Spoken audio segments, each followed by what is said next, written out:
हे friends, मैं हूं आपकी दोस्त नेहा और लेकर आई हूं आपके लिए फिर से एक न्यू वीडियो जो कि है बीएड नोट्स टेक्नोलॉजी की।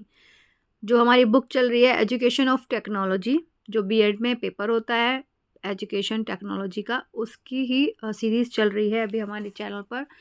तो भी जितनी भी उसकी वीडियोस मैंने अपलोड करी हैं वो सभी आपको प्लेलिस्ट में जाकर मिल जाएंगे। बीएड नोट्स फुल लिस्ट बनी हुई है, वो आप देख सकते हैं।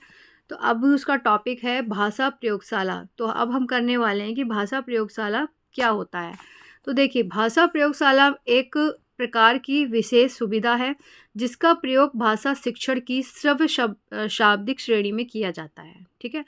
भाषा प्रयोगशाला का उपयोग विदेशी भाषाओं के शिक्षण के लिए, पाठन के लिए, व्याकरण और शुद्धिकरण के लिए किया जाता है।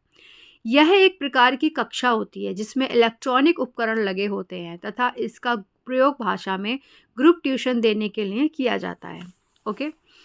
नेक्स्ट है एएस हायस के अनुसार भाषा प्रयोगशाला एक कक्ष है जिसमें विदेशी भाषा के अधिगम को अधिक प्रभावशाली बनाने के लिए विशेष प्रकार के उपकरण जुटाए जाते हैं। सामान्यतः ये कार्य साधारण अवस्था में इतना प्रभावशाली नहीं बन सकता। ठीक है, ये इन्हीं की डेफिनेशन है। फिर आती है सेकंड डेफिनेशन रॉबर्ट लाडो के अनुसार भाषा प्रयोगशाला भाषा शिक्षण का केंद्र है जिसमें छात्रों को सुनने, बोलने तथा पढ़ने लिखने आदि के लिए नियंत्रित वातावरण प्रदान किया जाता है। ठीक है, मतलब एक ऐसी क्लास जिसमें बच्चों की, अब जैसे कि हम बोलते हैं कि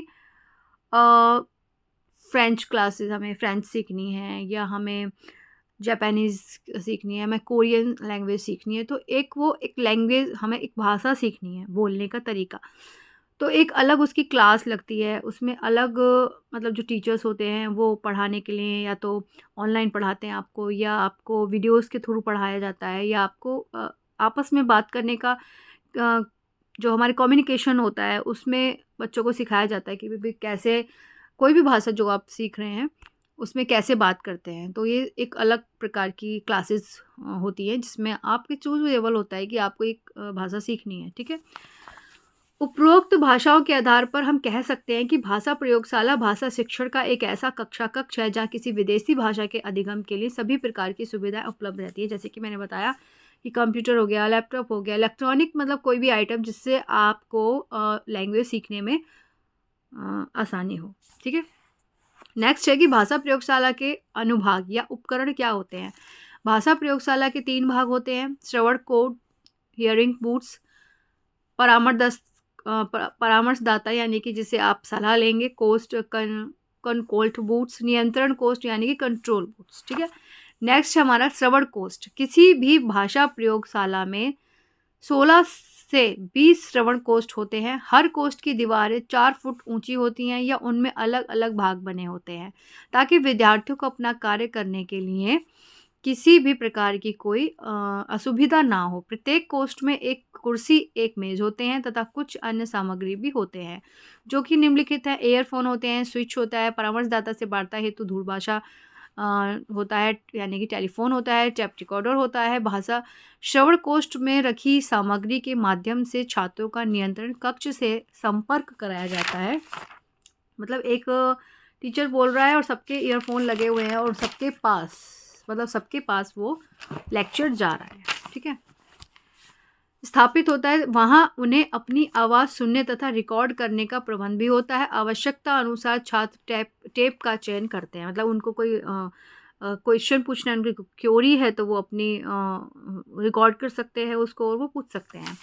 फिर आता है कि परामर्शदाता कोष्ठ। इस कोष्ठ में कई टेप या मास्टर टेप होते हैं तथा इस प्रकार की व्यवस्था रहती है जिससे परामर्शदाता छात्र से संपर्क कर सके। परामर्शदाता कोष्ठ में निम्नलिखित सामग्री होती है: डिस्ट्रीब्यूशन स्विच, वितरण बटन होते हैं जिनके माध्यम से छात्रों के लिए रिकॉर्ड किए जाते हैं, रिकॉर्ड किए गए प्रोग्राम को नियंत्रित किया जाता है। ठीक है।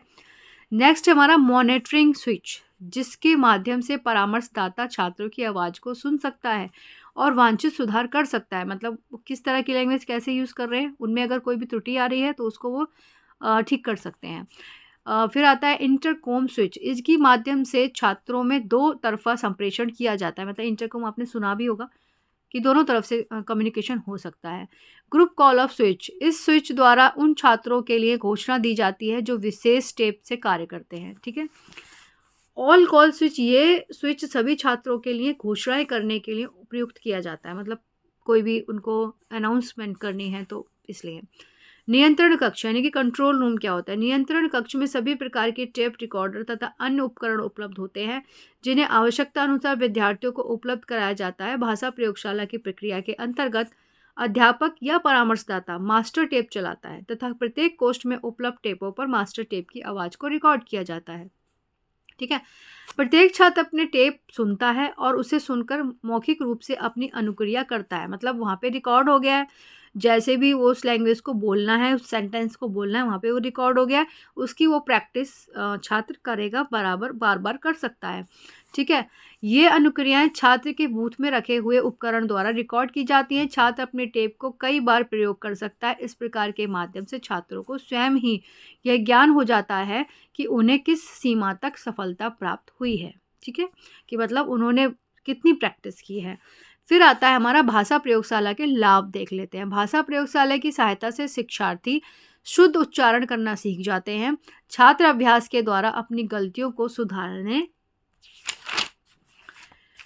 का अवसर प्राप्त करते हैं। छात्र आवश्यकता अनुसार पाठ को बार बार दोहरा सकते हैं। बार बार शुद्ध उच्चारण सुनने और उसका अभ्यास करने में शुद्ध उच्चारण के अधिगम में सहायता प्राप्त होती है। भाषा प्रयोगशाला के अंतर्गत छात्र अपनी गति से सीख पाते हैं। अधिगम की दिशा में छात्रों को वांछित अभिप्रेरणा भी प्राप्त होती है।